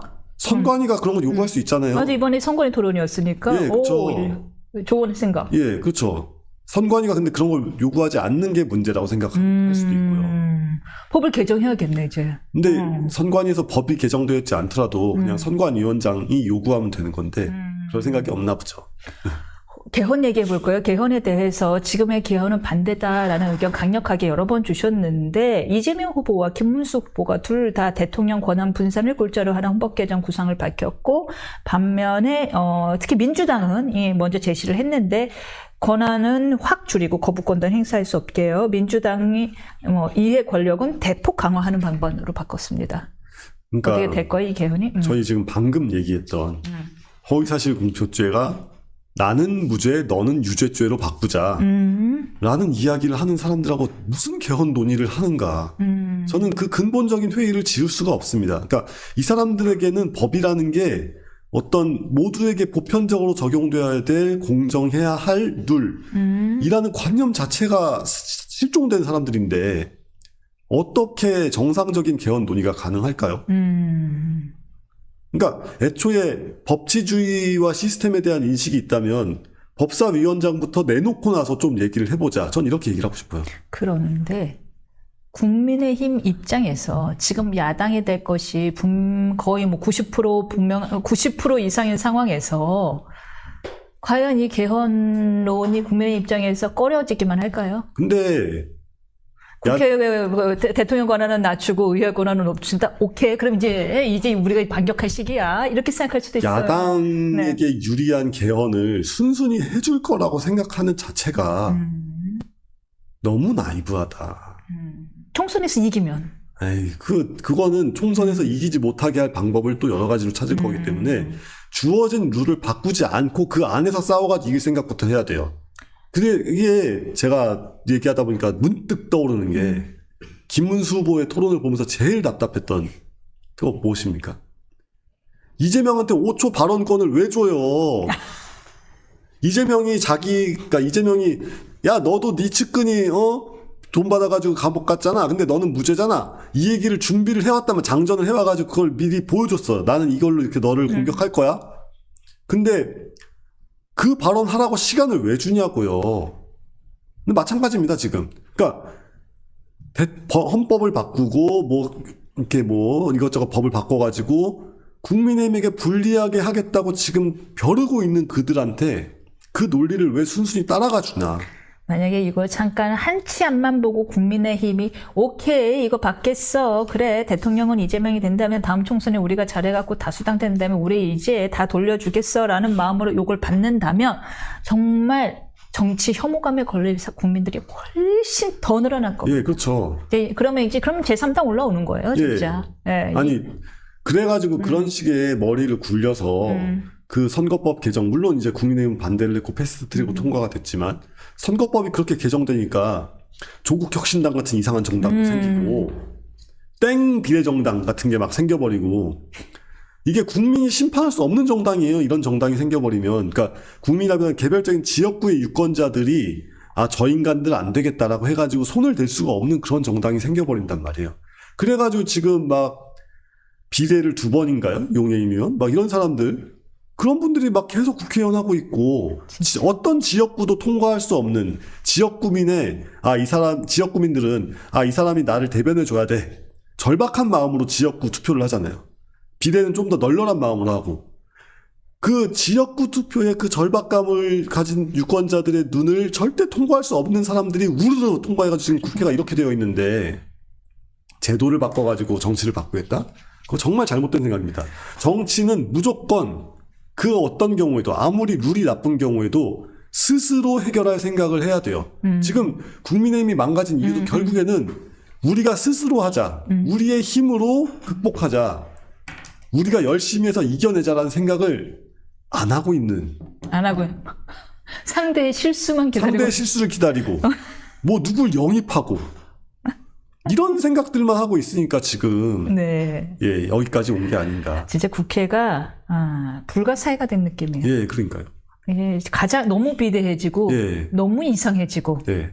다 잡아먹고 있는데 원전 정책 이야기를 해볼까요? 이 원전 탈원전과 관련된 글도 왜 SNS 여러 차례 쓰셨잖아요. 예, 제가 이제 뭐 예. 왜 원전에 대한 두 후보들의 입장차 확실히 보였어요. 온도차가.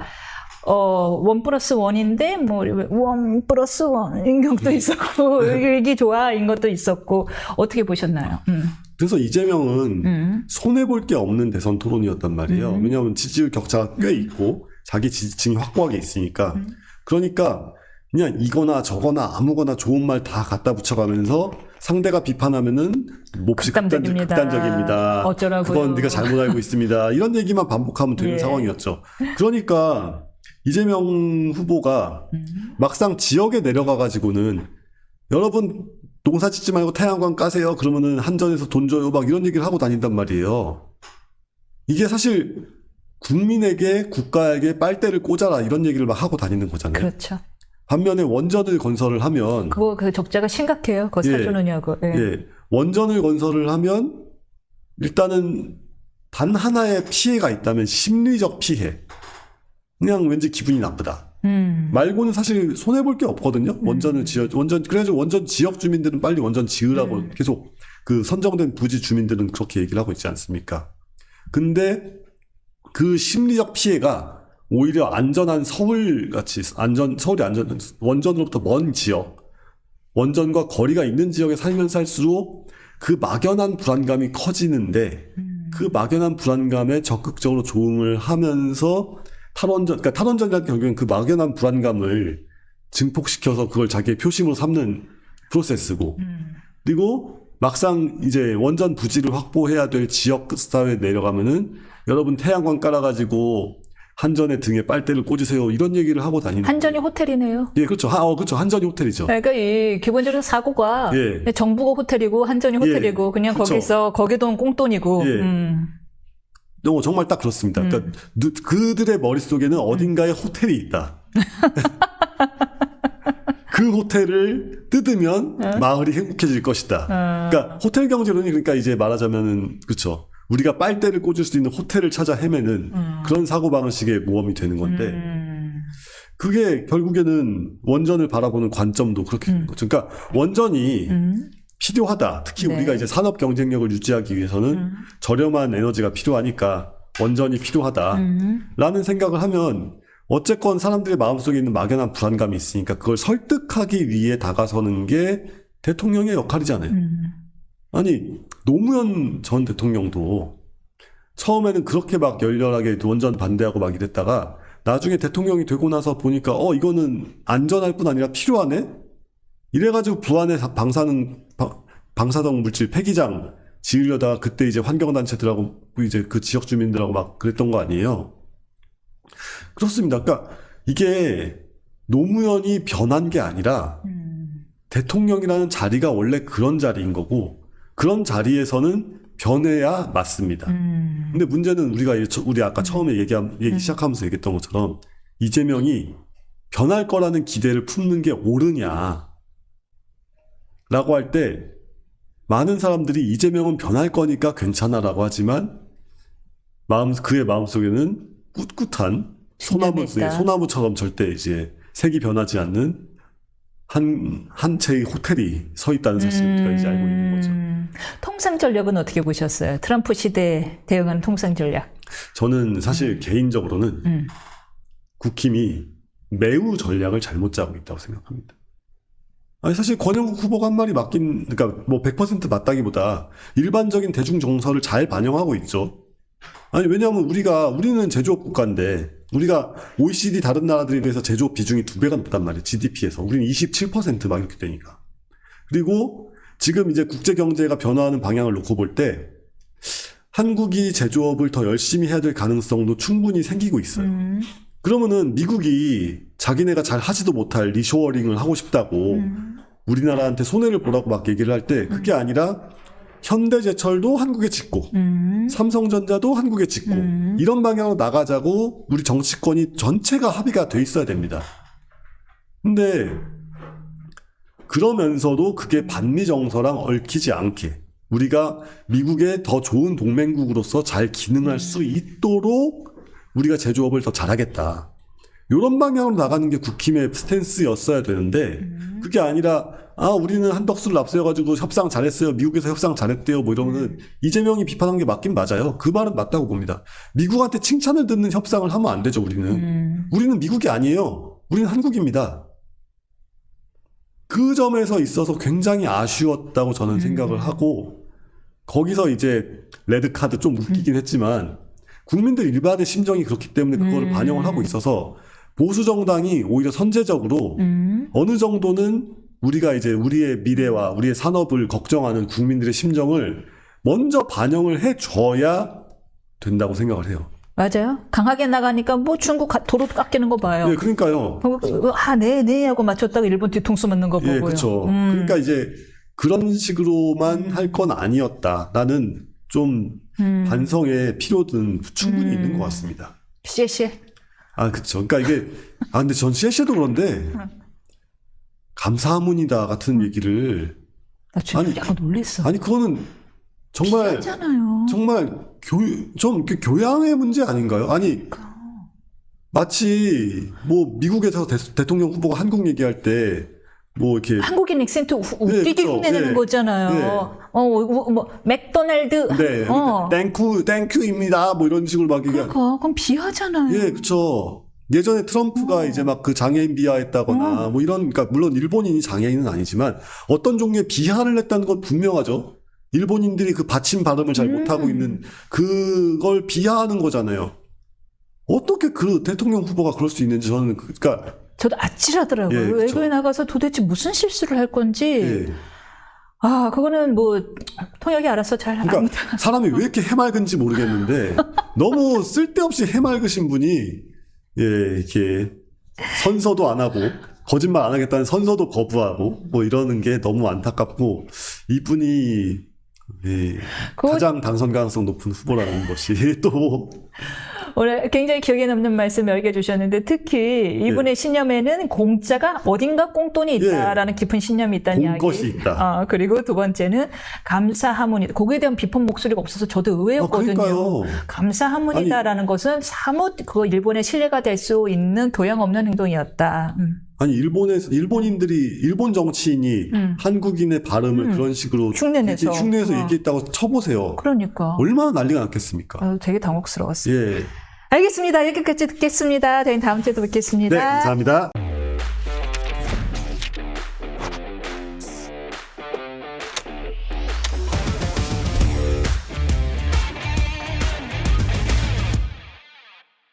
대선을 보름 앞두고 민주당의 이재명 후보 지지율이 과반을 넘어섰다. 특히 중도층에서조차 과반을 넘어섰다는 여론조사 결과가 연이어 나오고 있습니다. 반면에 김문수 후보는 30%대 초반에 머물고 있고요. 이준석 후보 또한 한 자릿수 지지율에서 벗어나지 못하고 있는데 이대로 이재명 독주 체제가 굳어지는 걸까요? 정치대학 3교시 배종창 소장님과 함께 대선 상황 분석해 보겠습니다. 첫 토론 어떻게 보셨습니까? 안녕하십니까. 구독을 부르는 남자, 좋아요를 부르는 남자, 구독 찬사, 배초도사 배종찬입니다. 그러니까 지금 이게 무슨 상황이냐면 전세가 이렇게 불리할 때는 말 그대로 파격이 나와야 돼요. 네. 파격, 과격, 돌격. 예. 그러니까 충격파가 나와야 되죠. 네. 근데 이제 지금 토론회에서도 사실상 뭐 차이는 있다고는 하지만 밋밋했잖아요. 예. 그러니까 어느 정도의 이슈가 와야 되냐면은 이건 지금 구도가 이미 기울어져 있는 운동장이잖아요. 민주당 쪽으로. 이럴 때는 이 운동장을 뒤집을 만한 뒤집기를 해야 되잖아요. 네. 그러려면은 이슈가 완전히 파격적이어야 돼요. 파격적이어야 된다. 충격적이어야 돼요. 예. 정말 과격할 정도라 해야 돼요. 돌격대장이라 해야 돼요. 격격격이죠. 그래야 이게 이른바 현격한 차이를 메꿀 수 있단 말이에요. 그다음에 마지막으로 사람인데 사람 지금 자꾸 달아나고 있잖아요. 윤여준, 권오을, 뭐 김상욱, 지금 김용남. 원래 반면 템프 만들겠다고 했는데요. 지금 반 김문수 템프. 그러니까 지금 오히려 친명 템프. 민주당은 텐트가 터진대요. 그래, 터져나가고. 사람 많아가지고. 예, 예. 지금 가겠다는 사람 더 많은데 못 받는다는 거 아니에요. 네? 근데 팔이 왜 그래요? 이게 손이요? 김문수 지지율이 안 올라가서 친 거예요? 아니요. 라면 끓이다 됐습니다. 아 그래요? 왜 그랬어요? 라면을 너무 먹고 싶어서 아니, 됐어요. 라면을 끓여줄 사람이 없는 거예요? 그래줘야죠. 네. 여튼 본론으로 들어가서 그럴 때 이 판에 변화가 있는 것이거든요. 네. 근데 지금 그러기에는 이 판에 변화를 불러오기에는 김문수 후보의 지금 몸부림이 약하다. 더 세게 쳐야 돼요. 와. 이럴 때는 왜냐하면 딱히 인상적인 게 없어요. 재판 리스크도 지금 물 건너가 버렸잖아요. 네. 그리고 사람들은 지금 뭐 홍준표까지도 지금 오히려 그 사자우를 그 돌직구를 직격을 민주당이 아니라 국민의힘에다가 지금 퍼붓고 있잖아요. ICBM 미사일을 지금 북한이 쏘는 게 아니에요. 저 하와이에 쏘고 하와이발 네가 가라 하와이 내 많이 묻다 아이가 초콜릿 하나 묻다 아이가 하나 묻다 아이가 근데 그런 상황이라서 네. 지금 바쁜데 지금 사람 영입도 못하고 있는데 특사단을 보내다니요. 이게 말이 됩니까? 이런 일이 있어서는 안 영입했죠. 되죠. 저기 이 영입이라고 해야 되니 누굴 영입했어요? 복당했죠. 최경환 전 부총리, 그거는 장예찬, 김계리. 이게 뭡니까? 이게 이게 뭡니까? 진짜. 이게 아니죠. 이럴 때는 정말 파격적이어야 돼요. 제가 말씀드렸잖아요.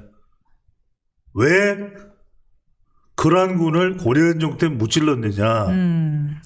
무찔렀느냐. 거란군. 거란군을. 예. 거란군을. 거만해지면 안 돼요. 거란군을. 거창해져도 안 돼요. 거란군을 무찔렀느냐. 정말 이 거란이 예상도 못한 지점에서 철갑기병이 김정은의 철갑기병이 등장한 거예요. 드그덕 앞에서는 누굽니까? 바로 강감찬. 여봐라 내가 강감찬이다. 지금 최수종과 맞먹을 사람은 나밖에 없어요. 그때 연세가 70대셨어요. 70대였어요. 목소리 좀 작았을 거예요. 자 목소리를 제가 예. 목소리는 그 당시의 목소리는 이낙연 전 총리하고 비슷했었어요. 그렇죠. 제가 거란이 왔습니다. 거란이에요. 거란입니다. 왜 이렇게 웃으세요? 아니 근데 그게 지금 중요한 게 우리는 이렇게 할 때예요. 지금 농딸 때예요. 그러니까 맞습니다. 중요한 것은 네. 이럴 때 파격이 등장해야 돼요. 이건 어떤 뭐냐면 파격입니까? 예, 그게 중요해요. 저는 유세를 하루 쉬더라도 재정비를 하십시오. 제발. 이게 유세라는 건요. 아무런 재정비 안 된 상태에서 그냥 전국을 돌아다니는 건 아무 소용이 없어요. 정말 치고 나갈 때 치고 뭘 치고 나갈까. 이렇게 지금 전세가 불리하잖아요. 그죠?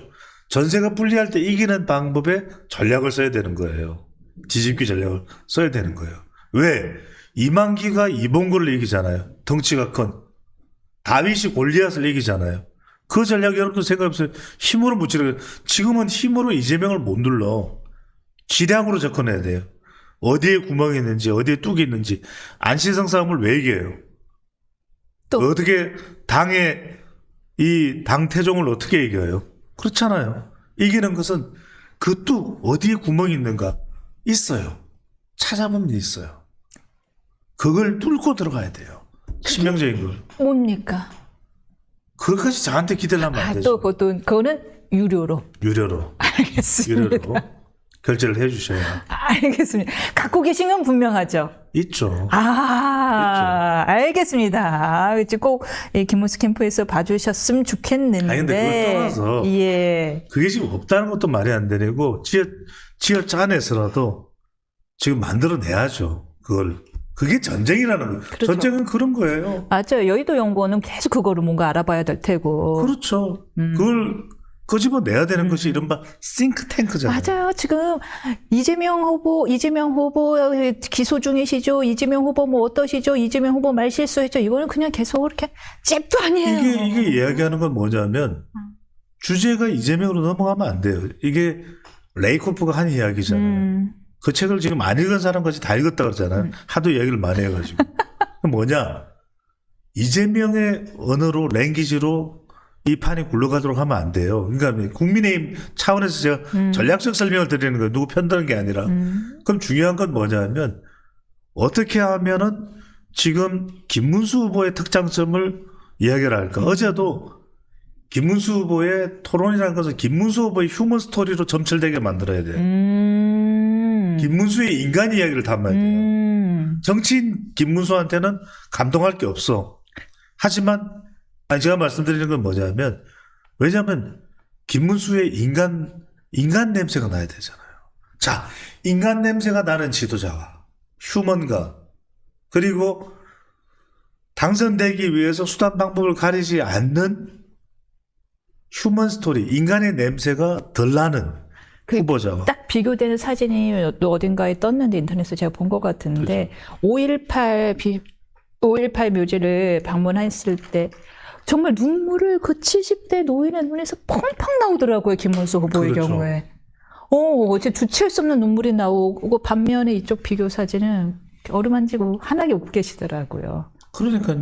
그게 중요한 거예요. 김문수의 눈물. 김문수의 눈물. 그러니까 그게 인간적으로 비치도록 하는 것이 너무나도 중요한 거예요. 저는 선거운동 15일을 한 사람보다 단 1시간의 선거운동이 더 효과가 위해서는 거기에 맞춰야 돼요.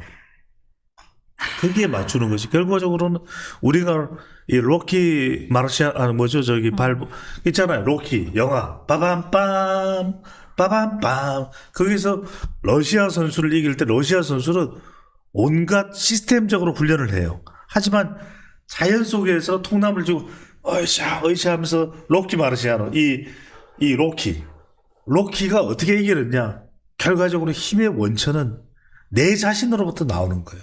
근육이 아니야. 근육에 이 불끈불끈한 2도 박근, 3도 박근, 10도 박근의 사람이 때리더라도 정말 나처럼 저처럼 나약한 사람도 그걸 받아칠 수 있잖아요. 카운터 펀치.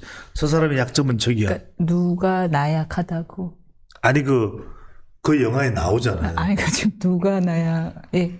나약해요. 예, 알겠습니다. 제대로 걸어다니지도 못해요. 이제 그것을 이겨낼 수 있는 건 정신력이거든요. 착착착착착 체계를 만들어야 돼요. 왜냐면 우리가 그렇잖아요. 공부할 때도 어떤 사람이 효과적으로 1시간을 공부했는데 이 사람의 학습 방법은 탁월해. 근데 어떤 사람은 이틀을 공부했는데도 맹탕이야. 그러면 안 되잖아요. 근데 왜 불경에서도 자, 지금 떨어지고 있어요? 김문수 PK 지역 제가 설명드릴게요. 네. PK는 아주 중요한 것이 뭐냐면 이 부분이에요. 결과적으로는 호남 인구가 많아요. 그리고 또 부산의 경우에는 항구의 정서는 어느 한쪽에만 몰아주는 게 아니에요. 그리고 그동안 국민의힘이 그런 실력을 보였다면 실력은 인정하는 곳이 또 부산이에요. 부산은 실력을 인정합니다. 여러분들 1988년도 국회의원 선거에서 YS가 부산을 완전히 휩쓸 때에도 단 한 지역구만은 살아남았어요. 어딘 줄 아세요? 부산 금정구. 김세현 전 국회의원의 아버지 김진재, 돈진재. 아니 이거 중요한 이야기예요. 이 김진재 의원이 돌아가셨을 때 부산 금정구에 정말 제가 이런 말씀 드리면 정말 취약계층에 있는 사람들이 눈물이 금정구를 물바다를 만들었어요. 그렇게 존경을 받으셨다면서요. 약자의 리더. 그 김진재는 YS가 뛰어넘지 못했습니다. 그러니까 부산은 실력자는 인정해. 지금 18개 지역구를 17개를 다 입었지만 단 한 지역구 누구? 전재수 제 친구 아닙니까? 재수하는 전재수는 민주당 의원 당선이 됐잖아요. 실력 있는 사람은 인정을 해주는 게 부산의 정서예요. 그렇군요. 그러면 실력을 만들어야죠. 지금 국민의힘이 정말 한동훈 전 대표도 부산을 내려간다고 그러니까 부산에 가서 이제 실력 있는 정당이 되겠다. 9월기간 그동안 우리가 오만했다. 그 자갈치장 앞에서 와 그랬노? 와 까불었노? 이거에 대해서 응답해야 돼요. 잘못했습니다. 한번 봐주이소. 이래야 이제 여기서도 기회를 주는 것이거든요. 그때 중요한 것은 어떻게 하겠다. 지금 이재명 후보도 부산 가서 잔뜩 이 공약을 내걸었잖아요. 그죠? 그리고 무슨 지금 김용남 따라다니는 저 김상욱이 울산이에요. 그러니까 지금 중요한 건 겸손하게 가서 정말 거듭나겠다. 용서해달라. 한번 우리의 공약은 이거다. 그동안 부울경에 이거에 우리가 미진했다. 그러니까 제가 파격을 이야기하잖아요. 부산에 있는 대기업의 본사 3분의 1은 부산으로 내려오도록 만들겠다. 목숨을 걸고 하겠다. 어떻게 하냐. 강제로 할 수가 없잖아요. 독재 정권이 아니잖아요. 법인세 가감하게 부산을 정말 기업하기 좋은 도시로 만들어서 인구 500만의 제2도시로 키우겠다. 지금 거기 뭐 직장난이 제일 문제더라고요. 그럼요. 딱 만드는 거예요. 취업할 곳이 없다고. 부산 대학을 서울대보다 능가하는 대학으로 만들겠다. 우리 애들이 부산 가요. 부산 가자. 돌아와요. 부산 하기를 만들겠습니다. 야, 미쳐버리는 거야. 사람들이 부산에 그렇게 하면 얼마나 좋노? 그래 되겠나? 하면 해프깁니다. 뭐 이렇게 되는 거죠. 지금 사투리까지 제가 메소드. 그러니까 서울 남자인 제가 그렇게 해서 이제 부산을 말 그대로 이 마음이 움직이게 만들어야 되겠죠. 마산, 창원, 진주. 한동훈 대표가 내려가는 그럼 중요한 게요. 예. 한동훈 전 대표가 그 역할을 해줘야 돼요. 또 가면 그 역할을 해줄 수 있는 한동훈 거예요. 전 대표는 국민의힘의 미래란 말이에요. 그러면은 미래가 가서 이런 정말 한동훈 전 대표의 또 목소리 톤도 괜찮잖아요. 제가 만들겠습니다. 조금만 천천히 하면 훨씬 좋을 것 같아요. 그렇죠. 부산이 이렇게 조금 더 천천히 조금 그렇죠. 너무 빨라 톤이. 법조들이 빨라요. 왜냐면 빨리 전달해야 되니까. 그렇죠. 기자들이 빠르고 빨리 전달해야 되니까. 재정도 속도가 딱 좋잖아요. 그렇죠. 완벽하죠. 그래서 한동훈 전 대표가 또 제 동생이에요. 나이벌로. 나이벌로. 제가 동생 같아 보이지만. 예, 당연히죠. 네. 한동훈 오늘따라 홍을 많이 해주시네. 한동훈 전 대표 그런 걸 이야기해야 돼요. 그러면 이른바 우리가 스피լ 오버 이펙트. 그러니까 이런 것들이 어디로 넘어간다? 영산강을 넘어서 호남까지 이어질 수 있죠. 그러니까 여수 산단에서도 광양에서도 그래? 그럼 더 발전할 수 있겠네? 이런 부분들을 쫙 전파시키면서 전북으로 올림픽을 유치하는 데 반드시 우리가 전력 투구하겠다. 올림픽 이상을 만들어야겠다. 우리가 이미 올림픽이다. 이미 올림픽이다. 이렇게 해서 올림픽이다. 뭐 이렇게 해서 픽픽픽 이렇게 해서 가서 이제 그런 걸 만들어내야죠. 그래서 그다음에 정말로 중산층을 살릴 그렇죠. 수 있는 실질적 공약 중 하나니까. 이렇게 제가 공약을 다 만들어 주잖아요 지금. 이런 데가 있어요. 이런 방송이 있어요. 그다음에 대전 충청권은 뭐냐면 정치자금법 위반 아닌가요? 공짜로 공약을 그렇게 정책을 만들어주면? 그건 저 이면선 변호사가 또 고문 변호사가 돼서 그걸 해결해요 좀. 네. 그것까지 제가 신경 쓰고 방송해야 돼요. 알겠습니다. 그다음에 이제 대전 충청 지역에는 세계 AI 수도로 만들겠다. 여기를 아예. 여기를 AI 수도로 만들어서 말 그대로 AI 능력을 가지고 있는 사람에게는 대한민국 국적을 바로 줘버리겠다. 지금 인구도 줄잖아요. 그러니까 AI의 전문 능력을 가지고 있는 사람은 대한민국 국적을 줘버리고 말 그대로 대전 AI 500조 투입, 전 세계 500조 자산을 투입을 해서 여기에 완전히 AI 수도로 만들어버리겠다. 전 세계에. 그렇잖아요. 그러니까 대덕단지 카이스트 주변을 갖다가 다 이렇게 쫙 해서 재편성해서 한국의 실리콘밸리가 아니라 한국의 AI밸리. AI. 아예 동네 이름도 AI. 그다음에 초등학교도 AI 초등학교. 중학교는 AI 중학교. 고등학교는 AI 여고 남고. 어떻게 보세요? 이준석 후보와 김문수 후보와의 이 단일화는 서로에게 도움이 될 건가요? 조금만 길게 해주세요. 제가 초콜릿을 먹고 있는데. 알겠습니다. 그러면 어제 토론회에서 이준석 후보가 이재명 후보를 맹공했잖아요. 오히려 진짜 김 후보에게는 우호적인 모습도 보이고 공격을 받고 있자 지금은 경제 관련 토론 아닌가요? 이러면서 이렇게 뭐 탄핵 이야기에 대해서 곤란해하는 김 후보를 좀 구출해주는 모습도 보여줬고요. 어쨌든 윤 전 대통령 탈당이라는 숙제는 해결이 됐는데 그럼 마지막 변수 어떻게 이준석 후보와의 단일화 이준석 후보는 응할 것인지 또 응한다면 과연 이쪽에 도움이 될 것인지 가능성이 열려있다. 예. 지금 왜냐하면 이준석 후보로서도 상당히 정치적 반전이 필요해요. 네. 지금 국회의원 3명으로는 자기도 뭔가를 할 수 있는 여력이 없어요. 더 큰 정당에서 다시 한 번 더 당대표가 된다. 그게 다음 대선으로 가는 길이고 저희가 대선 뛰어보니까 어제 우리 준스톤의 모습은 약간 긴장된 모습이었어. 저한테 이야기했더라면 삶은 계란 2개 주면서 약간 긴장을 풀어줬을 텐데 긴장할 때는 삶은 계란 2개를 먹어줘야 돼요. 왜? 일단 먹으면 배가 불러. 배가 불면 안심이 돼요. 안심이 되면 여유가 생겨요. 그러면 토론이 자유로워지죠.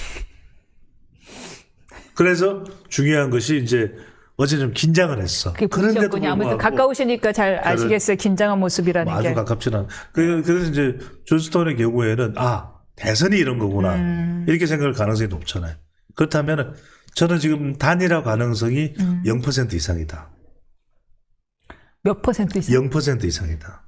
있다는 거죠. 오케이. 근데 높다고 저는- 볼 수는 없네요. 아니 그럼에도 불구하고 모든 기적은 0.1%부터 시작이 돼요. 예. 그렇잖아요. 인변도 아시잖아요. 사람의 모든 기적은 안 된다. 절대 안 된다는 그걸 뚫고 0.1%가 어느새 51%가 되어 있고 그 51%가 어느새 120%가 되어 있단 말이에요. 그게 우리의 삶이고 기적이잖아요. 미라클 보트 이른바 기적의 보팅이 되기 위해서는 이 0.1%를 살리는 게 중요하잖아요. 우리가 그래서 노래를 부를 때도 살리고 하는 이야기를 하는 거잖아요. 그게 왜냐? 지금 이준석 후보의 경우에는 본인이 그러면 지금 이번 대선에서의 충분한 목표를 달성한 가능성이냐? 그건 아니에요. 또 아니면 지금 5% 이렇게 되면 선거 비용은 비용대로 물려야 되죠. 정말 학생 시절에서 먹은 밥 다 토해내야 될 수도 있어. 그런 어려움 지경에 처할 수 있기 때문에 본인도 반전이 필요할 수 있어요. 그렇죠. 1차 토론을 하고 2차 토론 전까지 이제 여론조사 결과를 보면 오히려 김문수 후보 쪽이 올라가면 올라가지 이준석 후보 쪽으로는 올라갈 가능성이 크지 않을 수 잡아요. 그렇죠. 지금 이제는 윤석열 전 대통령 탈당된 게 여론조사에 반영이 안 됐잖아요. 그러니까 오늘 여론조사 나오면 볼 의미가 별로 없어. 그러니까 저는 적어도 22일, 23일 날 여론조사를 봐야 돼요. 이 여론조사가 중요한 게 지금 이때 나오는 게 대체로 첫 번째 이 윤석열 전 대통령 탈당 이후에 여론조사 결과가 반영된다는 거. 두 번째 김문수 후보의 지원 사격 한동훈 전 대표도 지금 도와주고 있는 상황이죠. 이런 부분들이 반영될 수 있다는 거. 세 번째는 단일화에 대한 구체적 가능성이 좀 더 열려 있을 수 있다. 이런 차원에서는 22일이나 23일 나오는 여론조사를 봐야 돼. 왜? 25일 투표용지가 인쇄된단 말이에요. 그런데 이런 의견도 있어요. 이준석 후보의 경우에 단일화하지 않는 것이 오히려 김문수 후보에게 더 유리하다라는 여론조사 결과도 있더라고요. 오히려 이준석 후보가 젊은 사람들의 표를 갖고 오는데 그게 민주당 쪽 표인 경우들이 있다 보니까요. 그렇죠. 예. 뭐 그럴 수는 있습니다만 우리는 선거는 기세라는 이야기를 하잖아요. 그래서 어떤 걸 단정할 수는 없습니다만 이런 거에 대해서 이른바 마음이 또 움직였었죠. 그러니까 항상 하나가 와서는 안 돼요. 이렇게 단일화가 된과 동시에 뭔가 이번 선거에서 지금 앞서가고 있는 이재명 후보의 타격이 될 만한 게 동시에 등장해야 되겠죠. 근데 우리가 항상 이런 게 있잖아요. 이민선 진행자도 알잖아요. 항상 일이 다 끝난 것 같은데 끝나지 않잖아요. 뭔가 꼭 일이 생기잖아요. 일을 하시다 보면 알잖아요. 그죠? 마찬가지로 대선이라는 것도 이재명 다 됐다는 후보는 게 없어요. 다 됐다는 게 없어요. 이재명 후보는 다 끝났다고 생각하는데 느닷없는 게 터질 수 있어요. 오. 그래요. 예컨대. 예컨대 뭐냐면 이재명 후보도 아슬아슬한 인생을 살아왔잖아요. 솔직히. 그렇잖아요. 한 20년 전부터. 그러니까 변호사 시절부터. 그런데 항상 대선 되면 우리가 몰랐던 뭔가가 또 터져 나와요. 그런데 별거 아니야 하고 생각할 수도 있지만 그게 별거 아닌 게 아닐 수도 있어요.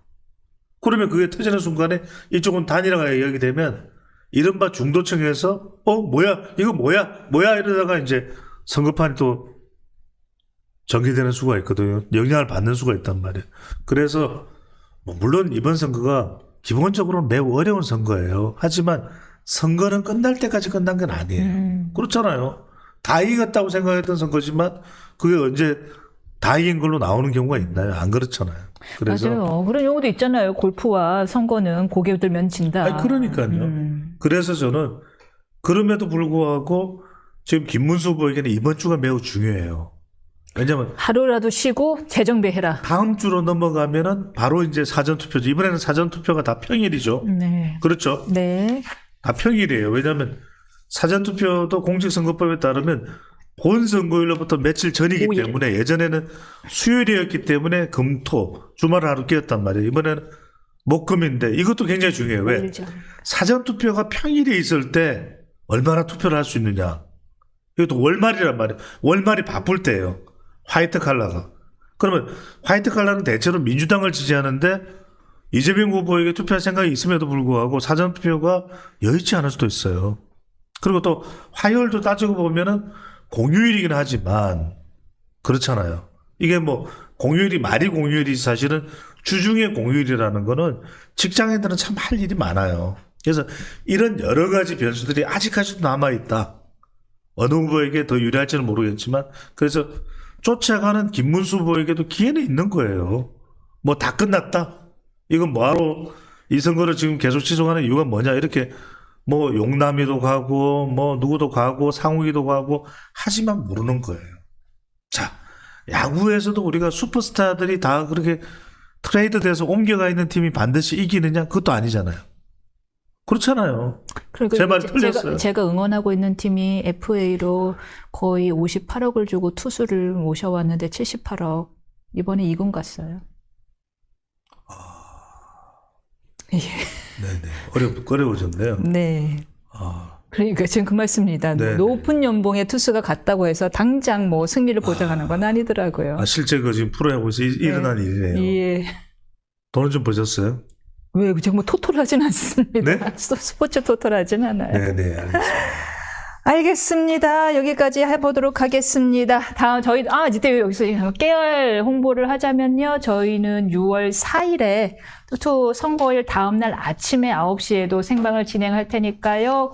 그래서 대선 토론 결과에 대한 이야기 나누도록 할 것입니다. 세 분 다 나와주실 거니까 여러분들 기억해 주시면 감사하겠습니다. 감사합니다. 고맙습니다.